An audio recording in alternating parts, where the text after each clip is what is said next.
Hayırlı gün, isəmisiz mühterem kollegalar. Avgust başında Kariyev teatrında yeniden Tomga rejissörler laboratoriyası uzaşaq. Bugün Tatar Inform matbuğat üzerinde biz bu haqda söyleşirge jıyıldık. Bizning spikerler bilen tanıştıram. Kariyev teatrı direktörü Güzel Sağitova. Elgi teatrının baş rejissörü Rinat Ayupov. Teatrının proyektleri kuratörü Leysen Feyzova hem rejissör Regina Sattarova. Hayırlı gün, isəmisiz qonaqlar. Birinci sırau Rinat Efendi sizge bular. Biz press-release'lardan көрәбез. Быйыл әлеге лаборатория халык һәм автор әкиятләренә багышланган. Ни өчен сез быйыл менә шушы әкиятләргә нигезләнергә булдыгыз? Рәхим итегез. Гомумән әкиятләр генә түгел, татар әкиятләре, татар мифология, бәйетләр, риваятләргә нигезләнгән быелгы проект узачак. Ни өчен әкиятләр? Әкият ул һәр халыкның ул әдәби мирасы. Әкиятнең жанр буларак режиссерлар, артистлар өчен әкият эчендә бик күп импровизация корырга була. Әкият эчендә төрле стильдә, төрле формациядә эшләргә була. Әкият ул менә шул кадәр мөмкинлек бирә режиссерга, артистка эшләргә. Гомумән шундый универсал мирас дип саныйм менә бу әкият жанры өчен. Аннан соң менә режиссерлар, яшь режиссерларны укытканда, Гетистама, менә Щукада, Щепкада, иң беренче яшь режиссерларны әкият аркылы сыныйлар, испытывают через жанр сказки. Әйткәнемчә, әкият халыкның ментальнысын ача, әкият ул импровизацияга тагын кабатланам. Һәм яшь артист үзенең булачак профессиясын әкият аркылы башлый. Быел сайладык, әлбәттә, тагын әйтәм, искәртеп, татар әкиятләре, авторлык әкиятләре, мифология, риваятләр. Алар берничә: Алтын чәч, Камыр батыр, Кисек баш һәм авторлык әкият ул асыл драматургиясендә узган ел җиңеп чыккан. Без үткәргән, безнең театр үткәргән бер пьеса, монсы инде Камил пьеса, менә бер генә пьеса, әкият жанрында түгел, ул әкият реалистик шундый. Автор әкияте 4 әсәр әкият, татар әйберләре, узган ел ул безнең инде Европа һәм рус драматургиясенә нигезләнгән булса, быел үзебезнең ментальность, быел үзебез турында сөйлибез. Һәм чит җирдән килгән режиссерлар, аларга бу чыныгы өчен бик кирәк. Татар мөхитен белер өчен, татар ментальностен белер өчен режиссерлар, әйтик, һәм үзебезнең татар артистлары. Бик зур рәхмәт. Инде сорау Гүзәл ханым сезгә булыр. Менә Томга лабораториясы былтыр беренче тапкыр узды һәм былтыргы нәтиҗәләргә, нинди нәтиҗәләргә нигезләнеп сез быелгы юнәлешләрне билгеләдегез? Hayırlı gün, isəmsiz, hörmətli jurnalistlər. Менә сезнең арада яңа йөзләр дә бар. Бик шат сезне күрүгә, инде сагындырган, беренчедән килүегез өчен барыгызга да зур рәхмәт. Һәм инде шундый мөмкинлек туган өчен Татар Информ җитәкчелегенә дә шулай ук зур рәхмәт. Инде Томга нәтиҗәләр турында сөйләр алдыннан, минем фикерне ишетер алдыннан, әйдәгез әле бер видео язма карап узыйк. Рамил, видеоролик, пожалуйста.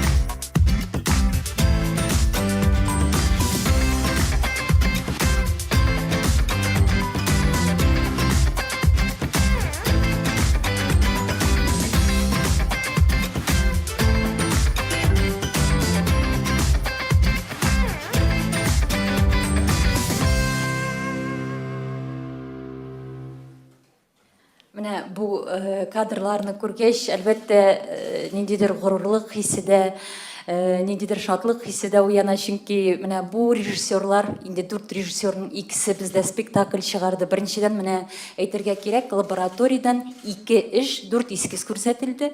Инде моны беләсез барыгыз да. Һәм инде Сәләм Актапи һәм Юмор баш, без аны менә эскиз вакытында Акыллы баш дип бирелгән иде. Инде Юмор баш ничектер шундый образлырак исем дип без аны үзгәрттек. Һәм Юмор баш инде спектакль буларак туды һәм нәрсә әйтергә, алар тамашачыда шундый зур уңыш яуладылар. Менә безнең Сәләм Актапи мәсәлән, ул әкиятләрне ни өчен сайладык дигәндә, Ринат абый шуны әйтмәдек. Менә репертуарда безнең бүгенге көндә 0+ дигән возрастная категория әлегә менә Сәләм Актапи булды безнең, ләкин ул камерный формат. Инде балаларга соңгы тапкыр без 2 ел элек Асыл кыш җыры дигән әкият чыгарган идек. Менә аңардан соң әле бәләкәй кичкенә, чөнки яңа елларга да әниләр, әтиләр мөрәҗәгать итә. Менә әйе, үсмерләргә бар, 6+ бар. Менә балаларга нәрсә тәкъдим итәрсез? Һәм без инде берничә исем итәбез. Без аларны карадык инде диләр, тагын нәрсә. Һәм шуңа менә ата-аналарның фикерен ишетеп, мин дә хәзер бу категория әнигә керәм бит инде. Үземне дә уйлап әкият тудырга булдык. Һәм инде әлбәттә узган елгы формат ул бик дөрес формалашкан иде. Без анда 0-дан алып 18+га кадәр эшләдек. Һәм һәрбер әйбер менә анда теге журналистлар арасында инде кемнәр булмады. Кемнәр булган, инде теге берничә кеше генә анда канәгать түгел иде. Ни өчен менә балалар театрына бу кирәкми, балалар театрына бу кирәкми дигән тәнкыйть сүзләре ишеттек. Бит анда һәрберсенең яше, мәсәлән, 0-дан алып 6-га кадәр, 6-дан алып 12-гә кадәр, 12+, 16+, шулай безнең яшь ограничение дибез инде, возрастные ограничения, чикләүләре инде язылып куелган иде.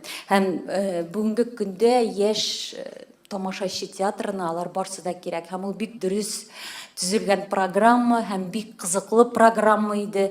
Быел ул бәлки бер төрлерәк булыр, чөнки барсы да әкият.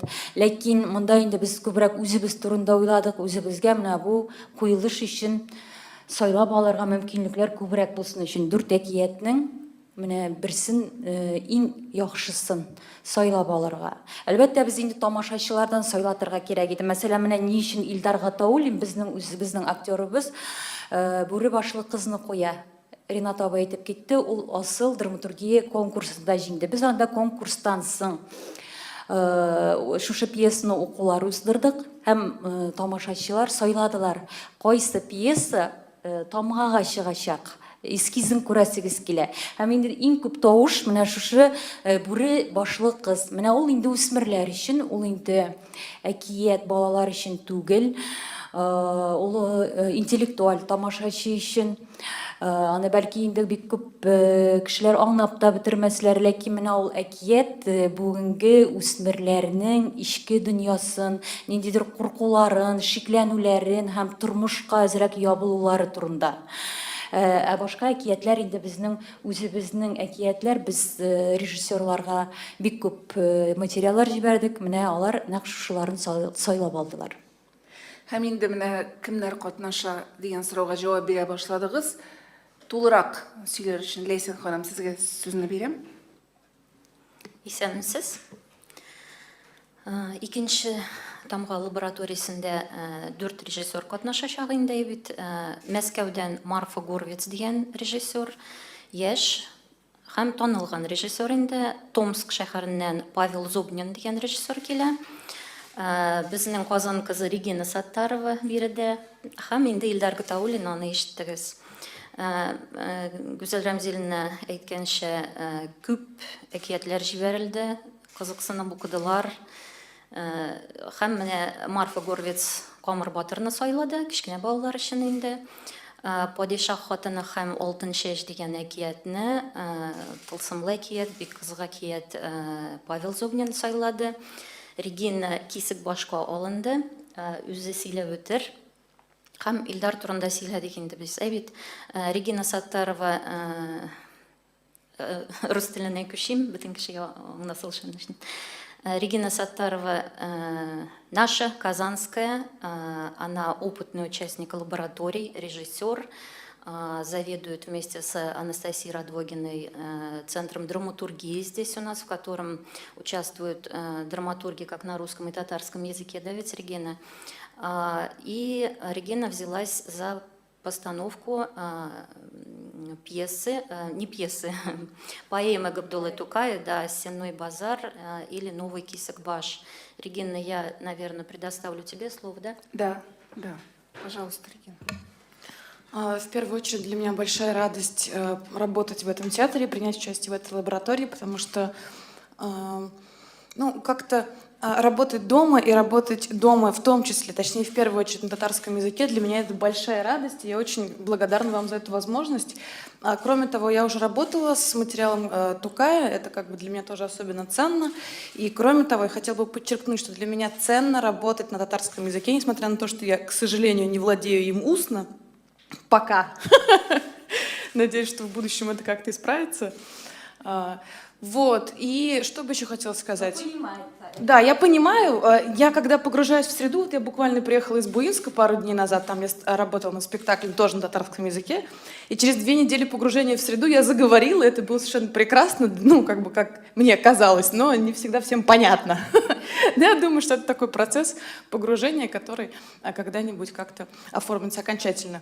Вот, и... я просто очень рада быть здесь, и материал совершенно замечательный, и работать с Тукаем всегда приятно, потому что всегда приятно работать с крепкой, хорошей литературой. Это невероятный подарок для режиссера, потому что этот материал обогащает, в нем очень много всего заложено, и остается только работать и получать удовольствие.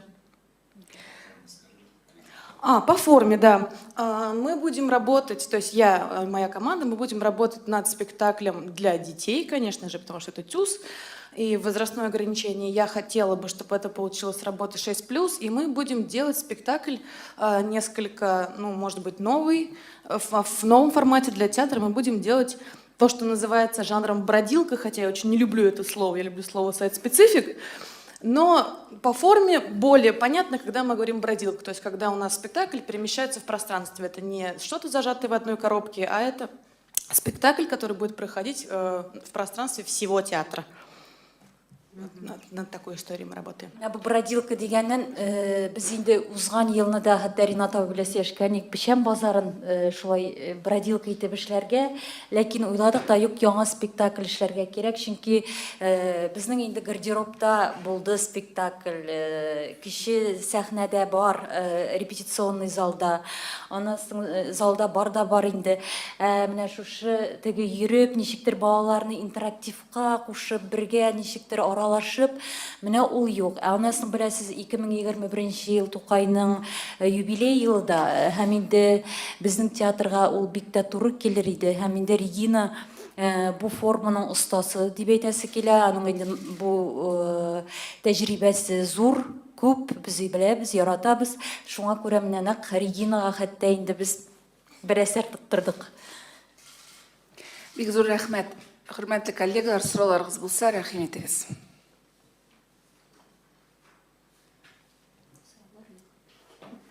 Бар, Татар-информның сорауы бар.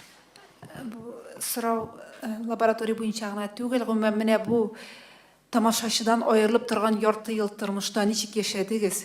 Менә шушы карантин чорында артистларыгыз ничек кичерде бу чорны? Һәм ниндидер формалары үзгәрмәдеме аларның? Гомумән менә шушы чор турында сөйләгез әле. Әлбәттә инде авыр кичердек, бигрәк тә беренче вакытны мин без инде Мәскәүнең гастрольләренең 3нче этабын тамамлап, мин аэропорттан төшү белән миңа мэрның постановлениесен полпредство Татарстанның полпредствосы җибәрә Мәскәүдән. Ябык, бөтен нәрсә ябык, һәм инде әлбәттә бик минем өчен бит әле ул беренче Мәскәү гастрольләрен ясау, ул шундый катлаулы булды безнең командага. Тегәл бер кешендә теге юнләп белмәгән, ләкин инде без бөтенләй бер инде 50 билет кына калган иде. Сатылып бетмәгән, ул 50 билет бик аз. Без шундый рухланып кайтып төштем. һәм җиргә дә төштем инде самолеттан. Аннан соң актерлар бәлки инде беренче чорда алар бик арганнар иде. Чөнки без бит күп эшләтәбез. Беренче чорда алар бәлки җиңел сулап та куйганнардыр. Аннан сагына башладылар. Инде без язышабыз группаларда. Ринат абый онлайн репетициялар да үткәрә башлады. Бик күп онлайн карап барган булсагыз, безнең социаль челтәрләрне онлайн проектларга багышладык инде без күп вакытны. Актерларны да җәлеп иттек. Ләкин бик сагындык. Аннан соң инде 3нче чор башлана. Менә шул башта ял итү, аннан соң сагыну һәм инде моңа ияләшә башлау. Һәм менә шушы ияләшә башлау этабына кирип киттеләр бар хезмәткәрләр һәм эшкә чыгарга. Әлбәттә, авыррак булды кире эшкә чыгуда. Ләкин шундый менә әлеге вакытта бездә Мио мой Мио спектакленең командасы килде, Питердан 5 кеше. Аңа кадәр Ринат абый кортны башлаган иде, ләкин анда бөтен актерлар да катнашмый барыбер да. Ул составты эшкә чумды, ә башкалар теге вокалга йөриләр, әзрәк хореографиягә әкренләп кенә. Ләкин шундый бер чумырасы килгән иде. Һәм инде менә бу Гороховская, Николай Куглянт дигән хореограф килде дә 3 көн алар менә әле залдан чыкмыйлар. Әлбәттә, без җитәкчеләр бик куркабыз инде, бер яклап нык шатланабыз. Менә шул һәр почмакта эш бара, монда осветитель цехында йөри безнең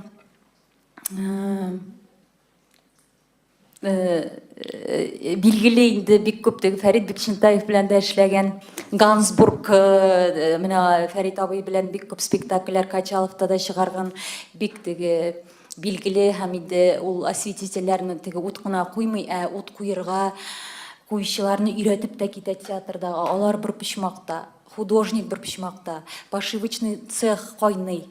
Ринат абый кичкә калдыра кортта репетициялар. Без менә элек ничек эш идек, без тиз генә шушы форматка кайттык. Кичә Нияз Игламов килгән иде.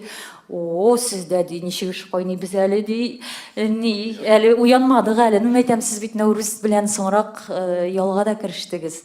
Шуңа күрә инде без әлегә шат, ләкин иң мөһиме исән сау булсыннар иде. Менә актерлар да, бөтен хезмәткәрләр дә безгә генә түгел, гомумән безгә кагылмыйча үтсен, ә инде дөньяда менә бу мәшһәр ниндидер бер бурчу узып китсен иде тизрәк, чөнки билгесезлектән дә иң кыен әйбер юк икән. Чөнки менә Мәскәү гастрольләрен хәзер октябрьгә күчерәбез ди. Без тагын менә шушы, без бит әле майга да күчереп карадык. Һәм тагын шушы крупны узу, оештыру эшләрен эшләп бетергәч тагын итсәләр, аннан соң инде белүегезчә без Федерация фестивалендә менә бу хикмәт әкиятләре тантанада да безнең иң яхшы спектакль балалар өчен шушы номинациядә җиңеп чыккан иде. Чечняда быел Федерация фестиваленә дә безне чакырулы. Хәзер инде менә Әтнә театры белән без анда барырга планлаштырабыз, ләкин барыбер да билгесезлек менә бу томаны әле бөтенләй үк таралып бетмәгән. Менә өстәп Рузилә ханымның сорауына өстәбрәк тагын бер җавап бирим әле. Һәр ниндидер конфликтта яисә ниндидер тукталыш чорында, бу тукталыш менә бу эпидемия тукталыш чорында, аның үзенең бер файдалы ягы бар. Менә безнең өчен бу иҗади бер пауза булды. Иҗади пауза, шушы пауза эчендә артистлар үзләренең тамашачыларга кирәклеген, аларга яхшы мәгънәдә хезмәт итүен, алар шушы аерылудан нык сиздиләр. Бу әйбер бик кирәк иде, бер караганда да. Аңа ничек аңлатырга була? Әйтик, сабыйны әнисенең күкрәгеннән аерып карыйсың да, ул белән ничек иттереп сөтнең, гомумән әни белән мөнәсәбәтнең кадерен белә. Менә бу эпидемиядә артистларга ничектер иҗади пауза бирде. Пауза бирде һәм тагын кабатлыйм, артист тамашачылардан башка яши алмавын сизде. Менә бу пауза мен саным бик кирәкле һәм артистлар үзгәрделәр, Рузилә ханым. Алар үзгәрделәр. Хәзер менә кортны башладык. Ул эпидемияга кадәр репетициялар ничек барды безнең теге стационар, классик рәвештә. Хәзер һәр җөмләне, Фәнәвилнең һәр җөмләсен, аның подтекстын, второй планны тоту артистларының хәзер үзгәртте. Алар икенчерәк яши башладылар. Чөнки шундый җаваплылык кирәк драматургия белән бердәм булырга һәм тамашачыларга яңа сыйфатлы әсәрләрне тәкъдим итү. Менә шушы әйберне аңладылар. Һәм минем өчен дә менә бу иҗади пауза ул бик кирәкле булды. Һәм барысы да юкка гына түгел. Орчада, менә әле шушы корт спектакль Алла бирсә, без аны ачык һавада уйнаячакбыз. Орчада Фәнәүл Галиевның туган районында. Премьера.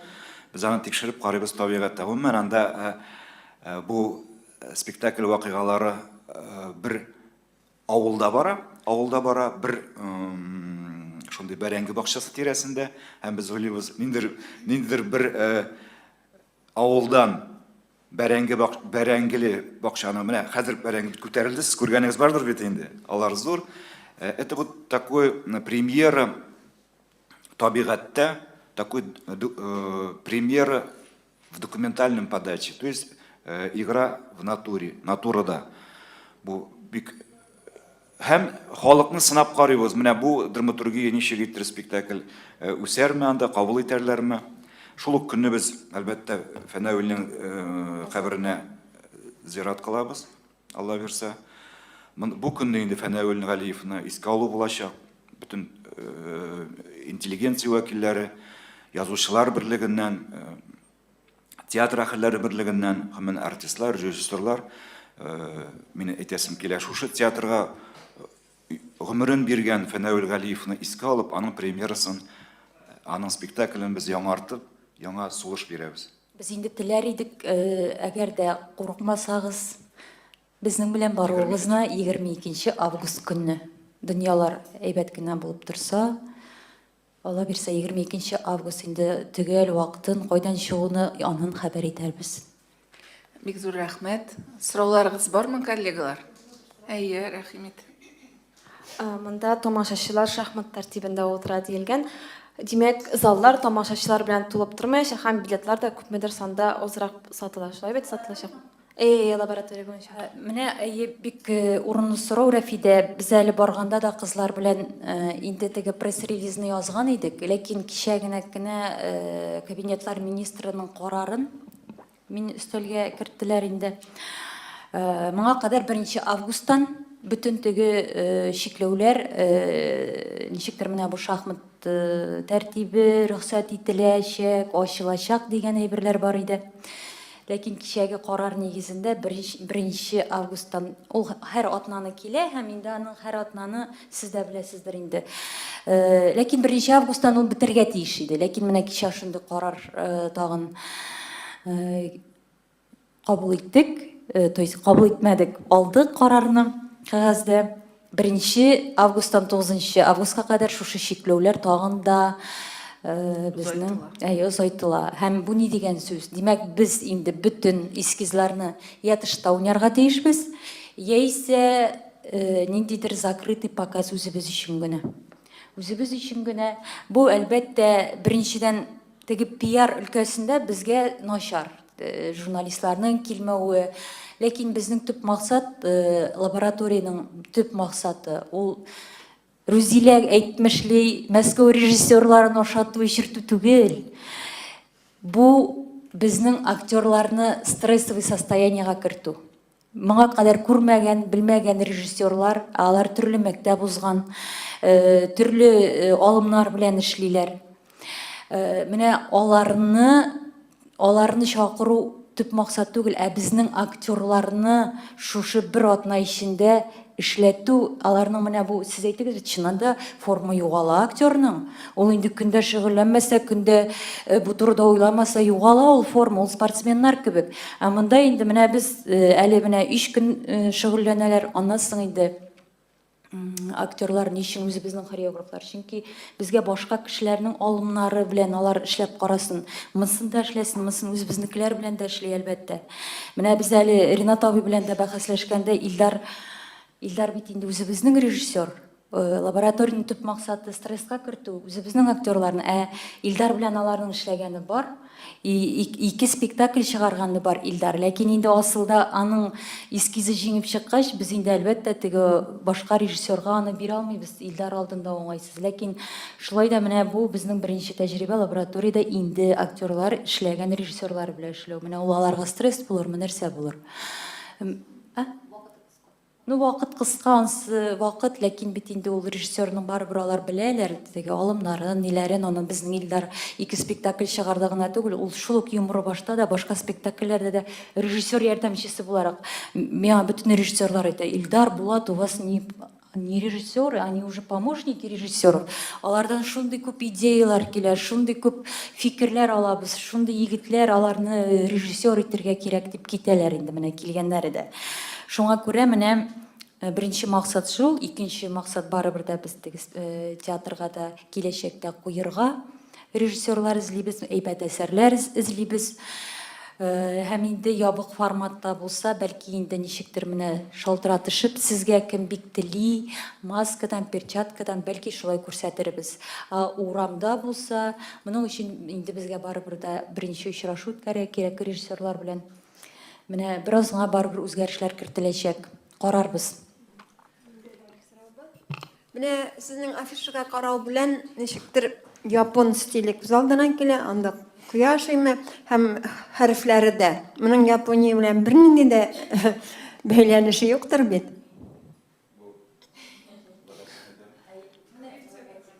Нәк Япониянең флагының теге кояшы һәм аның хәрефләре дә шушындый иероглифларга шаган. Безнең логотипның стиле алынган, логотипның стиле белсәгез безнең сәхнә ул менә бу К хәрефе сәхнә, шуннан соң моннан килгән рампутлары һәм кояш. Мостай Кәримнең шундый сүзләре бар. Сәнгать белән яшәүчеләр ул җирнең кояшлы ягында яшәүчеләр дип фикер бит. Һәм инде без әлбәттә логотип уйлаганда ничектер Япония, без бит аны теге ярты еллык эчендә теге юбилейга бик тиз әзерләдек. Әле сездә бит әле тәкъдим иттек җиңүчеләрне дә бит. Минем хәзер аннан безнең заманча сәнгать галереясы ачылды. Шул бер чорда ул ничектер. Аларның да карыйбыз, логотиплары бездән соң чыкты. Аларның да шундыйрак түгәрәк кояш белән. Хәзер инде әлбәттә ярар без эшләгәнбез. 5 ел икенче юбилейга кадәр бу торыр. Аннан соң инде нәрсәдер карар кабул итәргә кирәк мөгаен дип. Чөнки без инде менә шушы кояш, сәнгать, матурлык, шулайрак аны үзебезчә фаразлаган идек. Рәхмәт. Инде тамга шуны логотиптан алынып инде Шуңа нигезләнгән шул стилгә. Шул стилдә. Тагын сораулар бармы? Рузиләнең соравы бар. Менә бу тамганың беренче тамга буенча нәтиҗәләрен әйтте үзе, ләкин шуннан тагын да шуның буенча сорау. Беренче нәтиҗәләрдә канәгать түгел кешеләр бар дип әйттегез. Менә аларның нинди дә булса фикерләренә колак салындымы? Менә шушы әйбергә бик кагылырга ярамый икән татар театрына, татар дөньясында дигән ниндидер бер менә шундый нәтиҗәләр булдымы сезнең? Әллә сез бөтен ул канәгатьсезләргә каршы гына? Юк, каршы булсак, без әлбәттә инде әкиятләргә тагын да кыюрак, тагын да шундый шау-шулырак әйберләр сайлар идек, әлбәттә тәэсир итмәде түгел. Әкиятләргә мөрәҗәгать итү репертуар таләбе булса бер яклап, икенче яклап барыбер дә әзрәк тынычлану. Бәлки минем дә менә һәрбер кешенең тыныч яшәсе килә. Яшьрәк чакта мин андый түгел, ләкин теге еллар бара, ул бит коллектив турында да уйлыйсың, коллективта да, чөнки теге барсы да кабул итеп бетерде дип әйтмәс идем. Ничектер бәлки чыннан да беренче елны без кыюрак башлаганбыздыр, әкренрәк кирәк булгандыр. Ул бездә дә хата булмагандыр дип әйтә алмыйм мин. Гәрчә заманча театр өчен Без бернинди теге ниндидер начарлык, гөнаһ эшләмәдек. Мин инде аны шул Мәскәү гастрольләрен оештыруга барганда детский уикендта булдым. Һәм һәрбер спектакльне караганда детский уикенд. Безнекеләр ничек кабул итәр иде микән дип утырасың. Чөнки алар инде тәнкыйтьчеләрне уйламый, алар менә балалар бүгенге яшүсмерләр, һәм анда яшүсмерләр, алар беләләр детский уикенд для подростков теге булган ниләр кызыклы була. Ул бит безнекеләр татарлар башка үсмерләр дип әйтсәк тә, никадәр әйтсәк тә, алар да төрле. Синеке, минеке бәлки башкадыр, ләкин гомум алганда гомум картина башка. Ә без бит менә аерым бер тәнкыйтьче өчен, аерым бер журналист өчен эшләргә тиеш түгел. Без үсмерләр өчен эшләргә тиеш, без балалар өчен, аларга кызыклы. Бүгенге заман театры менә теге шушы карантин вакытында бик күп лекциялар булды онлайн. Менә детский театрларда без үзебез дә СТД Россиянең грантын оттык. Шулай ук детский театр буенча үзебез безнең аерым театрга лекция укыдылар. Алар да әйтә, менә әле Рудневның бер без ял итәргә барабыз. Кая диде ул? Сочига, Ялта, анда бер карусель бар. Бар инде ул карусель. Анда теге крокодил Гена, Чебурашка, шундый җырлар әйләнә ди. Ел сайын. Безнең балаларга бу җырлар вообще деген бар ни юк ни, кем ул Чебурашкалар белмиләр ди. Әле минеке белә, чөнки мин теге тыңлатырга тырышам, ләкин аларга кызык түгел ул. Мин алар белгән әйберне белмим. Алар әллә нәрсәләр белә. Һәм аларның уже картина мир другая ди, а мы стремимся, чтобы картина мира похожая, а тогда, в советское время, именно эта картина мира была, она была широкой, но она была бертерлек, однотонной, можно сказать.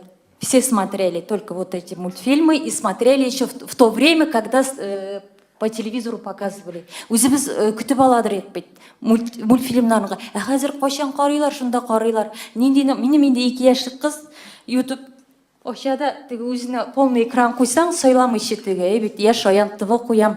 Юк, кычкыра башлый, елый башлый. Истерика, мен инде бу истерикага түзәсем килми. Теге эш күп бит инде өйдә дә. Шуннан алам да инде үзенә сайлау мөмкинлеге бирәм. Һәм инде ул теләсә нәрсә карап утыра. Теге төрле аңа үзенә кызык, визуаль яктан кызык әйберләр карый. Һәм инде теге менә безнең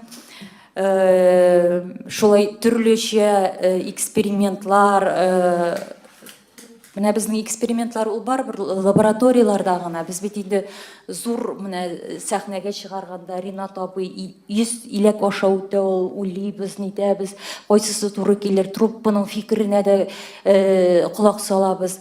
Барыбер яшьләр театрында, яшь тамашачы театрында булырга тиеш кою постановкаларда, ниндидер кою фикерле, нәкъ менә тамашачыга, балаларга якын, аларга кадерле. Мин инде гел хәзер Ләйсән булгач, Ләйсәннең Нурланны сорыйдым, ләкин Нурлан белә кирәк әле ул. Ләйсәннең менә яшүсмерләр безнең бит инде әкият курчагы балалар өчен булса, без бар яшүсмерләрне җәлеп итәргә тиеш. Безнең хыялыбыз менә яшүсмерләр кичке сеансларга менә кино карарга киләләр бит, попкорн алып, татарлар кызларны ияртеп, безнең театрга килеп утыру. Менә безнең шундый хыял. Теге татар театры, анда мәктәп белән бер барган иде, кызык түгел дип кайтып китмәсеннәр иде. Менә инде кызлар белән йөри башласыннар. Ниндидер модалы, кызыклы урынга әйләнсен иде. Аның өчен без нәрсә эшләргә тиешбез? Аның өчен без инде төрлесен эшләп карарга тиешбез. Заманча сулар белән. Бик зур рәхмәт фикерегез өчен. Тагын бер менә Рузилә ханымның соравына. Без узган тамганың нәтиҗәләрен күздә тотып, без яңа үзгәреш, яңа планга алдык һәм узган тамганы мен үзем өчен девиз тапкан идем ул вакытта: кислород нокта һава. Быелгы икенче тамганы мен үземчә девиз уйлап таптым. Үземчә, вот исходя узган елда булган эскизлар рәвешендә, русча әйтим инде, теге медицина термины белән, это вакцинация артистов от режиссерской чумы. Вот шулайрак алдым мен. Чөнки режиссер нинди генә асыл нинди генә стиль, нинди генә жанр алып келмей, все это проверяется через артистов.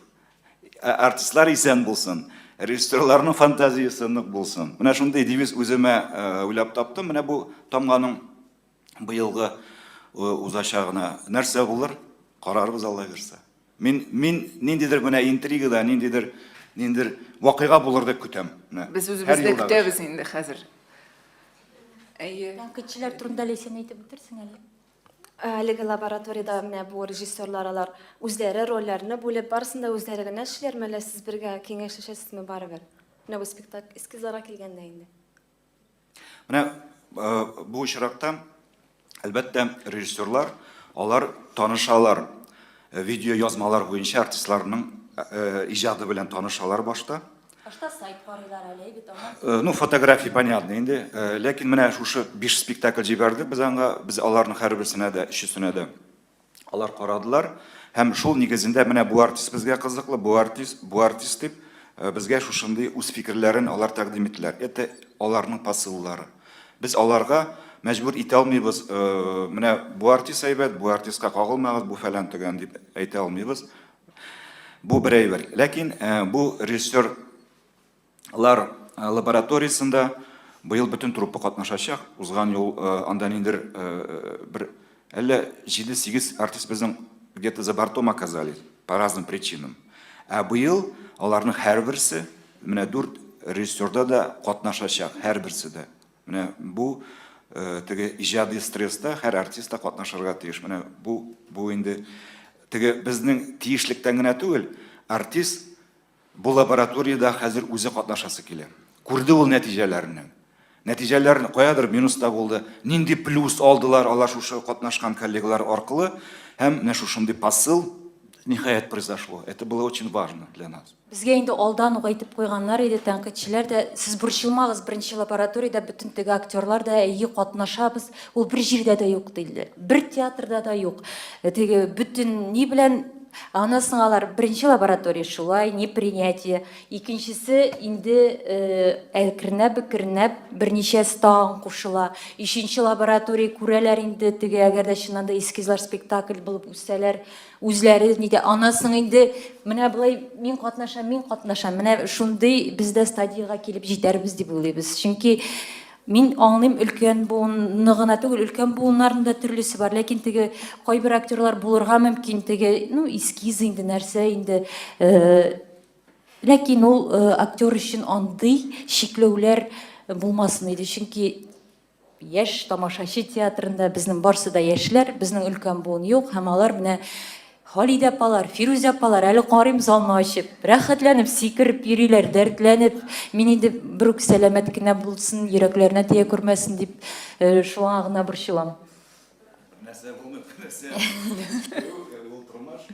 Мин артык күп борчылам инде азы теге, әйе. Ринат апайга да менә бу нине ничек кабул итерләр микән, бу әкиятне өлкән бу мондый әкиятләргә алар балалар театрында эшли, белеп эшлиләр, шуңа син алар өчен борчылма дигәч тынычланып куям. Әлбәттә инде актерның һәрбер актерның теге ниндидер зур рольләр уйнасы килә. Ул теге өлкәнәйгән саен бәлки аңлый да башлагандыр. Балалар чөнки спектакльләр бит ул бер әлбәттә теге балалар өчен, ләкин без инде җитәкче буларак актерларын да уйлый башлыйсың икән, һәм һәрберсенең теге актерлык язмышы нинди булыр, нинди рольләр, зур рольләр, теге һәрберсе танылу алсын иде, бәлки инде кемдер югалып бераз күләгәдә торганнар тагын да ачыграк күренсеннәр иде. Әлбәттә шундый хыяллар да бар. Рәхмәт. Тәнкыйтьчеләр турында да әйтим инде. Без показларга эскизларны күрсәткәндә чакырдык 2 тәнкыйтьчене. Ул Мәскәүдән Алексей Гончаренко дигән тәнкыйтьче, Харитамның главный специалист кабинета театров для детей и театров кукол Союза театральных деятелей Российской Федерации. Алтын битлек, Арлекин фестивальләре белән эшли. Һәм белгеч белгеч. Һәм икенче тәнкыйтьче ул Санкт-Петербургтан Андрей Пронин дигән тәнкыйтьче, шулай ук бик танылган Андрей Пронин. тәнкыйтьче, ул журналист та инде, яза торган, шулай ук фестивальләр белән эшли торган, шулай ук балалар, яшүсмерләр. Андрей Пронин әле Псков театрының арт кураторымы, шулай атала, Псков театрында эшли. Шулай. Анан соң безнең тагын теге менә зур рольләр турында дип әйттем бит. Илсур Казакбаев килә 10 август көнне ул эшне тамга бетә. Безнең Илсур Казакбаев озын-озак балачакны Мостай Кәримнең башлаячак. Әлбәттә, менә шушы спектакльдә дә, менә Кортта да ниндидер яңа ачышлар, яңа мөмкинлекләр булсын иде артистларыбыз өчен дип бик телибез инде.